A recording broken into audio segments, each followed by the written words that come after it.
Good morning, YouTube. This is Bill from Little White Dory, and it is early. And the weatherman's calling for some rain today, so I decided to get out, let the little chickens out for a little bit of a run, and say hello to my little friends. So we did some work in the yard yesterday. Finally, we got the lawn cut. If it's windy, I'm going to change positions in a few seconds, but got the lawn cut, we got the garden pulled out. Every day we got a little something done. And thought I'd do a quick, I don't call it an overview. Hello, chickens.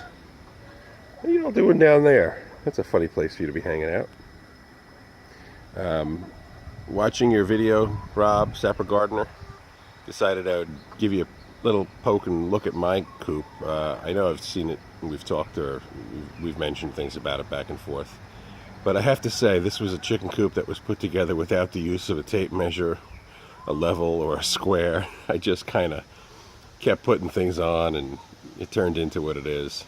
I think the only thing that's 90 degrees, and I find it funny because even when I step away, I noticed that my window wasn't put in straight. Close enough. The chickens haven't complained. But I did want to have it so that I could get to the nest boxes from outside, so that you didn't have to step into the chicken coop to have to get your eggs. We buried some chicken wire underneath the gravel here so the predators wouldn't get in. We used, for the most part, I used the 1/2-inch hardware cloth. This is the most recent addition, and I'm still kind of figuring out. I'm using the conduit pipe as ribs for my roofing, which is just a tarp. But the tarp is a little heavy duty. It's white, so in the summer it doesn't get hot. In the winter, we don't get enough snow. I mean, we get snow, but we don't get enough to worry about. I can always brush it off. And today I'm planning on, if it doesn't rain all day, I'm planning on putting it in. That piece on the end is just temporary.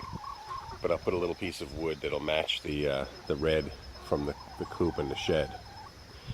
I had this PVC screen door. We shortened it a little bit, made it fit, and it works, you know. So I can put some latches on and off, turn them, I mean lock them, unlock them, and what I do is I have this string here. Whoops, I didn't catch it. Whoops. All right, so when I'm unhanded, it's not as easy, but you can see when I pull. Let's see if I can back up. Yeah, when I pull it, as I'm pulling it, you can see that it controls the door, and makes it easy to hold the door open. It's a spring-loaded hinge, so it'll close for me when I let go. But that was one of my, I don't know, I'll say ingenious inventions. And then I just tie this string by doing a little looping around here, and just pull it down underneath the last pull, give it a tug, and she snugs up. It's, I guess they call it a trucker's knot, or a type of trucker's knot. Comes out easy, goes in easy. So we've got some accommodations in here. The feeder for the big girls is underneath the coop. It keeps it dry. And you can see these are the little girls. I have 3, the big girls, little girls, and baby girls. These girls are almost big girls. They're just a little bit smaller than the big girls. And you can see when they're down below, they kind of have a stretch to get to the feeder, but if they stand on that piece of wood, they have no problem. Keeps mice away from it, keeps it dry. It's worked out really well. Just some thoughts on ideas. A ramp, I put in some, you know, jungle gym. I got these CDs hanging to keep the sparrows out, which seems to be pretty good. And I just saw the little girls. There they go. They're starting to integrate. So, Rob, you're worried about having an integration coop. I don't have one. I mean, I have, I guess, some things. I have the chicken tractor, and I had probably an extra large dog crate. That's what I used as a brooder for these little girls, and it worked out well. Of course, yesterday I tore out all my tomatoes. That's what's missing from this garden. And of course, that's basically like heaven for chickens to run around now and poke and find. And there's plenty of good eats in here. Whether it be seeds that fell off my tomatoes, little tomatoes, lots of worms and grubs and things like that. So I think they're going to have fun. And you can see they do like the tomatoes. I threw a lot of the green tomatoes, and they're taking their time. There's enough of them all around so that they're not gobbling them up like they're desperate. They seem to just poke at them and have fun. So we've got these girls here running around, and I'm kind of letting them get close, but they're not fully integrated with the big chickens unless I'm going to be around. If they follow me now, I will bring them in and stay with them for a little while. If I have to separate them, I will. Boy, the spotlight just came on here, so I guess it's not quite that bright out. I hope the video is going to show up okay. Come on, little girls. They seem to be just having a blast being outside of their chicken tractor. Although they tend to gravitate back. Now this garden here might have them reprogrammed to be back here, which is okay because they're eventually going to be in here. And so what I have is along the back side of the fence over here, all along here was my original run or outdoor free range. That was the cage, and there's the coop attached to my shed. There's no connection between except for an electric line that comes through. And I have a electric outlet at the end over here, which I plug my little video cameras in, and lights and bug zapper and the water heater for the winter. But they can now come all the way around. There's a hole in the fence I cut over here that I can cover up with one of these gates that I bought from Home Depot. I have two of them here just to make entry to the back section that I've cordoned off with this temporary fence. I think I'm probably going to take a few of the posts from the score of Craigslist and use them because they're prettier, and maybe I'll just go out and buy some more of the black vinyl coated chicken wire, I don't know what it's called, fencing. But they are having a field day back here. This has all been dug up, and they can go to town. I don't care what they do, as long as they have fun, find things to eat, and enjoy it. Let's see. I don't know if they're going to go in, but I'll open this up on the chance that they're dumb enough or brave enough, whichever. Let's see, I'll head in here too and see if I can get them to follow. And what I do is I grab my little handy dandy bucket, put it down in the concrete, cop a squat. Hey girls, what's up, Haley? Hello, Luna. There's Chica. In the back we have either Cleo. Well, there's the ones I can tell you. There's Sydney's butt. There's Zippy.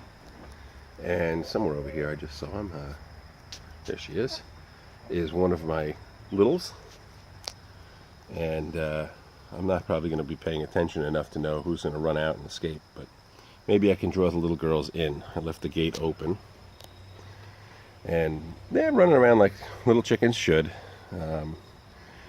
I think these girls might stay here because tradition is I've been giving them some scratch while I'm sitting here, keeping my eye on them for a little bit, and they've kind of gotten used to that. But the little ones, the babies, I don't know, they maybe kind of come in. But Rob, I don't know, the integration coop sounds like a great idea. I hope you don't need it too much. A friend of mine basically did the same thing and has used it multiple times. I kind of just opted to give them a slow exposure, meaning I'd let the chickens, like the babies are right now, on the other side of the fence. So they kind of got used to seeing the big chickens, and the big chickens got used to seeing them. Really didn't have any major issues. I'd say the closest thing I had to an issue was just, you know, for food. If I put a food bowl out, the biggest girls go first, the little girls go second. Chica's got ideas. All right, it's going to be fun getting everybody back in, but so long as they're out here, I can divide and conquer. The baby chickens are pretty easy to round up because they stay together. But anyway, this is the setup out here for my garden, my chicken territory. Of course, the chickens, you know, you can look over here. There's no weeds between the wood chips and chickens. We got no weeds, which is a good thing. And if I go back here, Luna, you don't have to run, I'll go around you. It's a pretty easy walk now because everything that was growing is now pulled, but I've got my compost bins over here. We've got yesterday's grass clippings down here, which is a little bit of a all-you-can-eat salad bar. There's tons of bugs and stuff looking in there, and you can see even the little girls, they just know to go digging in there. They've never seen a pile of grass. Now here comes the fifth one. So that's their first choice right now for dinner, because the big girls are pushing them away from anything else that's good. But I have basically 3 bins. These two are kind of still young, so I'm not worried about them. I keep adding randomly. I just put some shavings in, and these grass clippings will go up on top of that in a little while when they're kind of wilted. This is sort of a reasonably composted amount of stuff that's still got a little ways to go. It's not easy to see maybe in the video here, but this stuff is nice, dark, rich brown. And in the corner I'll throw branches that need to let the leaves fall off, and I'll let them rot and decay a little bit. That's the bin that I was using in the coop to catch droppings, but I've changed it over. And this is a Little Tykes conversion that I have to admit, for what it is, it's a pretty good little spare coop. Sydney, the one that's not happy about being bothered at the roosts at night, she takes a beating, has on occasion just decided, to hell with the rest of the girls, I'm going out to my little cottage, and she stays in here overnight. I just have to know, because if otherwise, there's, I leave it open so they can get in out of the rain. But if I know she's in here, I got to come close it up. And I'll reach out over. You can see I have these strings going across. I use that just for a little bit of aerial protection and to kind of drive me nuts, because they're very difficult. But you can see there's a path that they've got, and an area that they've had. Underneath that lilac bush has been their base for the longest time, the older girls. Little girls are hanging out there too now. Oh, here we go. Now that there's food involved, they'll probably get a little aggression. Haley's not too bad, but she's a chicken.